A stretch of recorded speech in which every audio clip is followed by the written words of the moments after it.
Hello, everyone. Welcome back to TNT Go Dutch.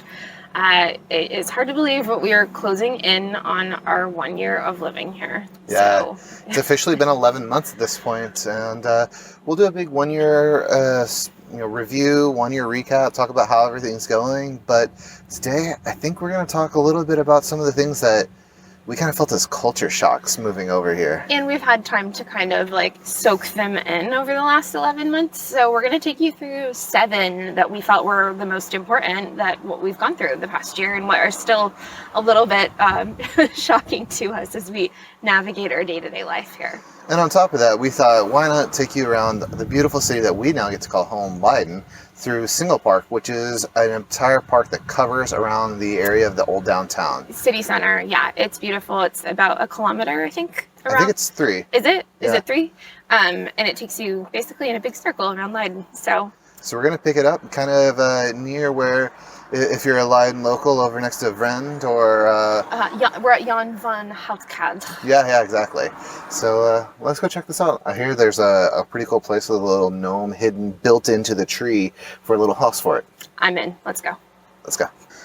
This guy right here, this little animal, tells us that we're actually on the Singelpark track. They're cut out of metal, and this one's little ducks. De Ant? De on, yeah?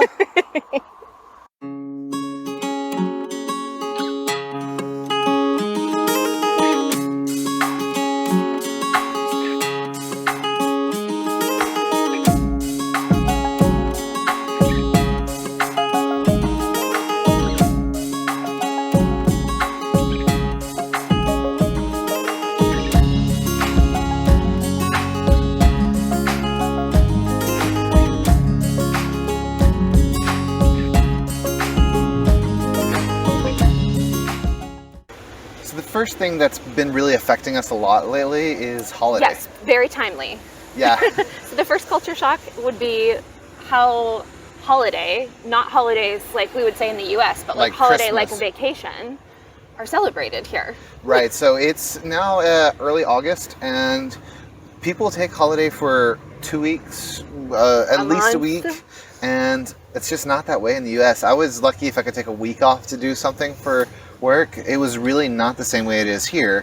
And it's interesting because a lot of the restaurants and businesses, like even the bakery we walked by on the way to get here, is on summer break right now, which is really different because you could not get away with that in the US. I remember like a few places would close for like a week to celebrate time with their families. It was like really, really odd. Here, the doctor's office closes for 2 weeks because they're going to go on family holiday, which is great. I get it all, and that's super awesome that they can do that. But it's just so different that these people, really do get to celebrate, and they don't have to do the weird, like, all right, I'm going to take this time off so you can take that time off, and we can have coverage and all of the different stuff like that, like you had to do back when in your jobs. It's really much more of a situation where people are allowed to enjoy themselves and really close down shop. I think it's really cool, and I think it feeds into the whole work-life balance problem that the US has, is that Europeans know how to hit that reset button and recharge your batteries before the fall. I think that's really cool. It does make a little bit of an issue of things like going to the doctor and stuff like that, which is a little bit annoying at times, but at the same time, the amount of rest and relaxation and the feeling that they're going to do a better job when they get back because they actually did get rest is, I think, well worth the trade-off. And did you want to talk about your holiday pay and how that works? So actually, I work for a Dutch company here, and one of the things I get is holiday pay. So there's an amount of money that they set aside out of my compensation plan that is used for going on these vacations. Most people get it paid around May time period, and it's basically, to some people, like an 8% of their entire yearly salary that they're supposed to use to go on vacation and enjoy themselves. So I think that's super cool. Yeah. In the US, we would just use that for bills. Not very fun.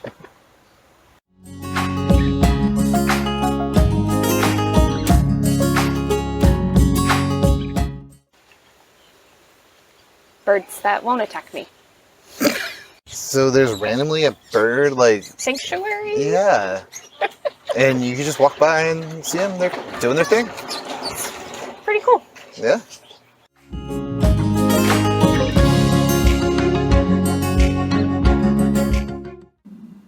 It's super sunny out here today, which is amazing. And I know the Dutch do look forward to the sunny weather because it's cloudy here so much. Plus, that vitamin D is pretty great. And one of the things that sunny weather brings out is terrace dining. And one of the things that is a big culture shock for us living over here is how much slow-paced, more leisure dining is here versus in the U.S. And it's not necessarily a bad thing. It's just been an adjustment for us. Because in the U.S., the culture is very much like seat your table, feed them their food, get them out. And here, it's a much more leisurely, more of an experience, really like centered around like interacting with other people. And it's a little bit lengthier of an experience. And we've experienced that all over Europe, not just the Netherlands, but it's just so different. And it's to this point, I'm kind of used to it a little bit now, but it definitely was something that was harder for us to get used to, was the idea that we could go out for a quick dinner and take an hour and a half. Well, yeah. And we would like plan for an hour and then we'd be like, oh, okay, we have something else to do. We need to, we need to go. So we've learned to plan more accordingly and to just like slow down a bit. And I think that's kind of impacted other parts of our life too. Well, even like when we were in Paris a few months ago, we heard this family talking to beside us about how they're going to do like 5 or 6 different things in one day in Paris. We're going to go to the Eiffel Tower, we're going to go to the Louvre, and we're going to do this. And I was just exhausted listening to them. Yeah. And I was like, oh, they're Americans. Yeah, absolutely.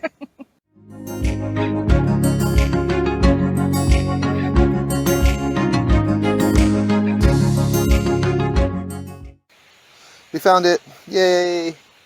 Well, that's just adorable. It's real small. How cute.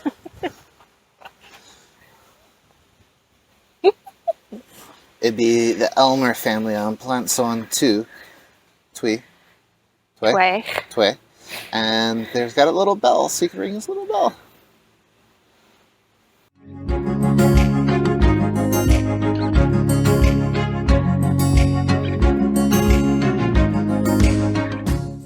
The third thing that was kind of a culture shock as we moved over here was the Dutch directness. And we knew about it before we came over. Yeah, we had heard a little bit about the, people will come right over and tell you what they're thinking, or there's no necessarily beating around the bush, but there's definitely, it took some getting used to. There's no warming up the conversation before you get to the hard part. There's none of the growing into that part of it. It's just... And it's not bad, it's just different. Yeah, it's definitely different. There's some times where it feels a little mean, but I think that's maybe because we're not used to it in the same way. And it's hard not to get upset about it sometimes as expats living over here. But it is definitely something it's been hard for us. There are, especially doing this YouTube thing, we put ourselves out here a lot. We do, and it has definitely helped me at least get a thicker skin. And most of the comments and things that we get from our audience are super great and helpful, and yes, direct in some ways, but not mean. But there are occasional comments that will come through, like when people tell us to go back to the United States or things like that. And it's hard to perceive that as Dutch directness when it's just mean. Yeah. So I think instances like that, it's very hard to decipher what that feels like. But like going down the street and people, like we met a fan a couple of weeks ago and they walked up and like, oh, what's going on with the fertility stuff? We'd seen this guy for maybe 10 seconds and that's where he leaped into. But like we're totally an open book when it comes to stuff like that. And we've put that out there for the world to see. So like for us, like that's just like not a big deal. Yeah. But all in all, I think it's useful sometimes, but sometimes it does feel a little mean. Yeah. It's going to take some more getting used to, I guess.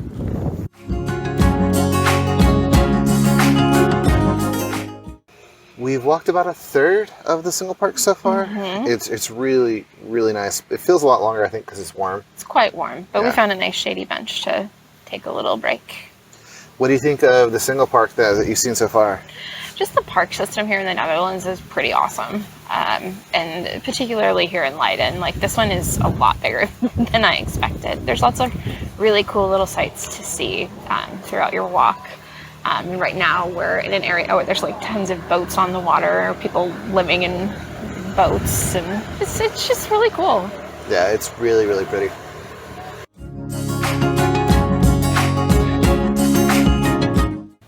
This is actually one of the 2 old gatehouses that back when the city still had walls, was one of the main defenses to keep out the Spanish while the Dutch were rebelling against them.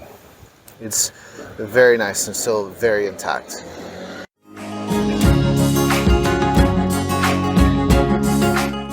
Here's a little bonus. So we have some of these in the United States, but not as many. Here in Leiden, specifically, there's little lending libraries, or mini Biebs, as they're called. And the idea is that you can take a book for free or leave a book for someone else. And there's Dutch and some English books in there too. I just love seeing them all over the city. I think it's adorable. Looks like there's some DVDs in this one too. Ooh, fancy.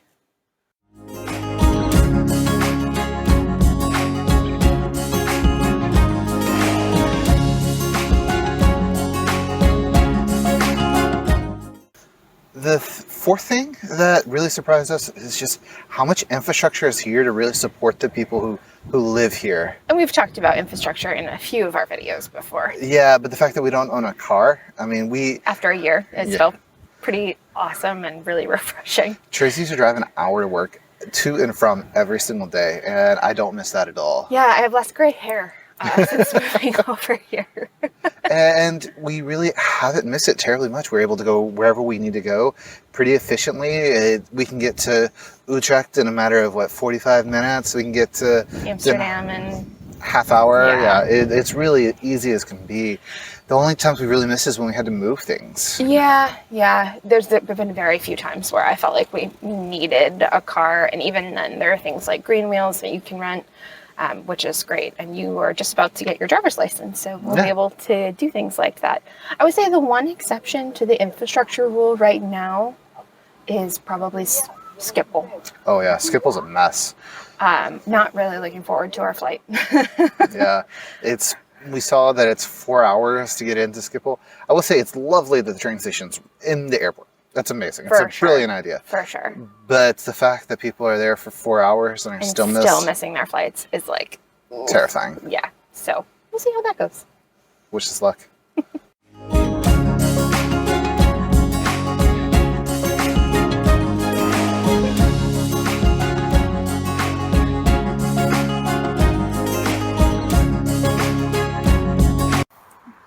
Number 5 is the open windows, and you're walking down the street and people have their windows wide open, or you have your windows wide open and people just looking in, seeing what you're up to. It's not a creepy way, and I don't feel like it's done you're not peering into someone's windows. It's just open for the world to see, but not necessarily in a creepy way. That being said, some people have peered in our window. Well, mainly because it's Tabasco.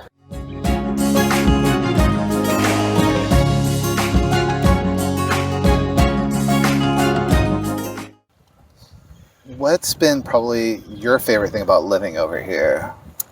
That leads us into number 6. And that is how close everything is. And we're talking about kind of 2 different ways.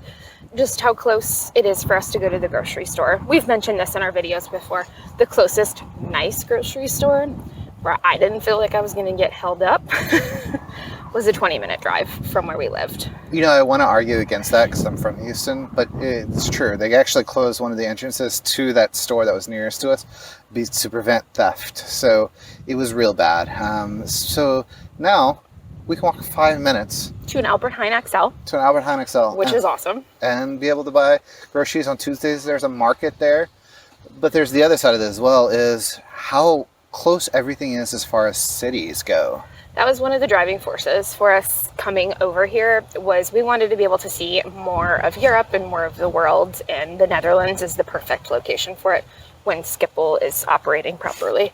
But that being said, taking the train places has been awesome. We took the train to Antwerp, and that was really amazing. And we've been able to go to Paris. We went to London, Milan. We're going to Ireland this weekend. We're going to Poland soon. And everything is so inexpensive for getting around over here, which is amazing. And we're able to see so much more of the world. Yeah, it's really, really great. I love it a lot. And I didn't think we'd be able to as much as we did. So I really think of it almost in the same way I think of going to another city in the U.S. Definitely.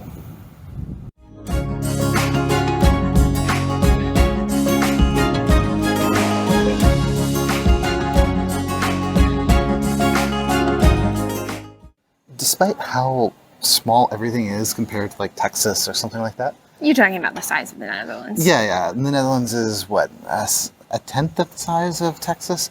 It's a lot smaller than really we were expecting, but it feels so dense. There's so many things to do here. There's so much history going on. And every week, you guys are so great about recommending other things, and our list just continually grows and grows and grows. And despite how small the country is, I feel like there is just so much to see, and I'm very excited about what we've seen in the past year, but I'm even more excited for the years to come and what we're going to be able to see here. So yeah, it's really exciting that there's a whole northern parts, the Texel Islands, that we haven't even gone to see, or Groningen, or any of that stuff. We've got so much left to see. Maastricht, yeah.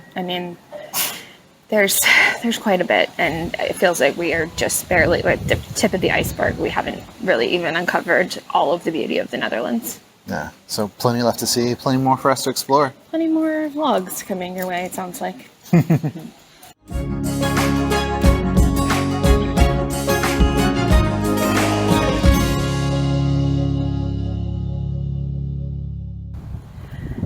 That is going to take us to almost the end of the Singelpark. Yeah, we're, I would say 97% of the way around it. In about 14,000 steps in. Yeah, it's a lot longer than we really expected, but it was really, really beautiful. It's good exercise, and it's a pretty day. So thank you so much for joining us as we talked about our culture shocks and culture shocks we're still experiencing almost a year in. Also, thank you for joining us for this trip as we walk around the Singelpark. It's beautiful. There's tons of little things here and there that you could go explore. Tons of things we didn't even really look into because there's like a children's playground and things like that, and we don't want to film random people. So, yeah. With that, if you enjoyed this, please let us know what else we should be checking out, what culture shocks you may have experienced while you were here, and let us know what else we should be doing. And that being said, we are closing in on almost 2,000 subscribers. So if you've been following us from the very beginning, or you've just started following us and you're enjoying the content you're seeing, we would really appreciate if you took the time to just go ahead and subscribe to our channel. We've got a lot of exciting content coming up in the next couple weeks. We mentioned earlier our 1-year update is going to be up in the next couple weeks. And yeah, lots of exciting stuff to come. So thank you all for joining us this week. We'll see you next week. Bye. Bye.